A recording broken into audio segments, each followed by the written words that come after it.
my guys, gals, and non-binary pals, welcome back to YouTube.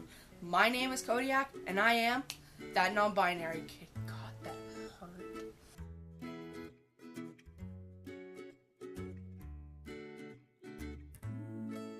So a lot of things have changed since my last attempt at YouTube, I guess.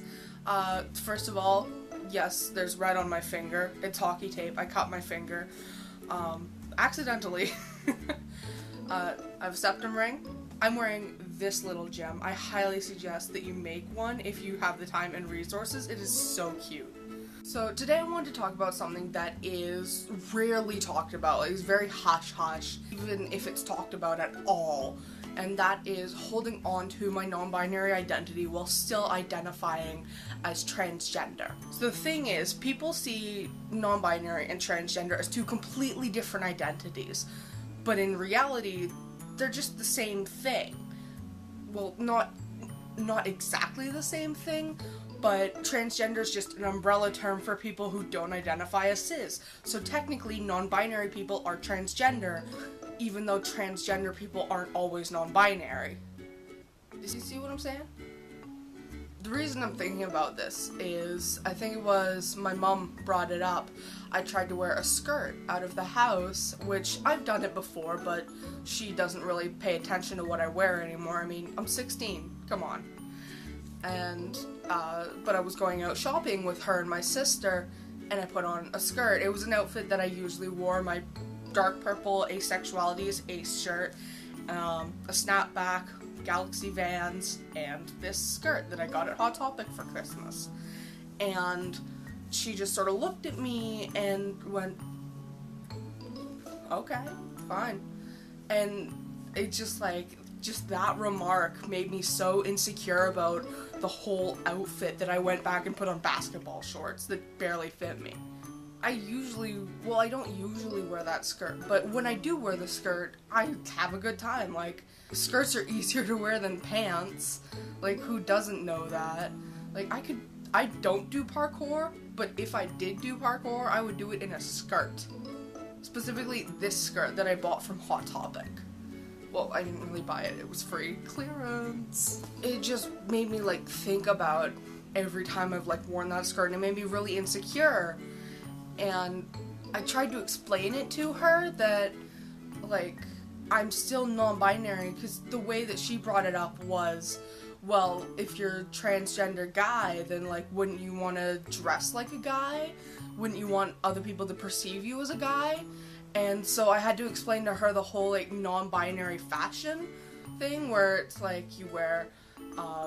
you wear pieces that make an outfit typically feminine, and then throw in something that's typically masculine, but only one thing, or vice versa, which is what I tend to do, which is the whole snapback and Galaxy Vans, and then the skirt. Just really throw them off. And she didn't really understand it, which is okay. She's still learning a lot of things. She's trying to educate herself, but it stuck with me. And now, I don't feel that I can wear a skirt because everyone else perceives me as a transgender man, and if you're not immediately a manly man and you are a transgender man, then, whoa, you must not really be transgender. And there's such an accusatory culture around being transgender, of gender policing and writing the rules of someone else's identity, which, hey, it's my job. It's my job to write the rules of my own identity, not yours. With trying to reclaim my non-binary identity, or hold on to it, I guess, while identify as being a trans man, it makes it difficult for me to include myself in non-binary spaces where I should belong. I'm part of a group called Non-Binary Toronto, and the more I identify as a trans man in my everyday life, the more other people portray me and perceive me as a trans man, then I feel almost guilty about being a member of the group. I've stopped, participating in discussions, and I've stopped going to meetups, and it's really hard because that was a space that I relied on a lot, because there were other non-binary people who understood me, and so letting go of that space has been really hard for me, even though I shouldn't have to let go of that space. Alright, thanks for sticking around. If you want to check me out on Instagram, the link's right here. If you want to check me out on Tumblr, the link's right here. If you want to check me out on Twitter, link's down there. All the links are in the description below as well. And I hope you guys have a gay-tastic day.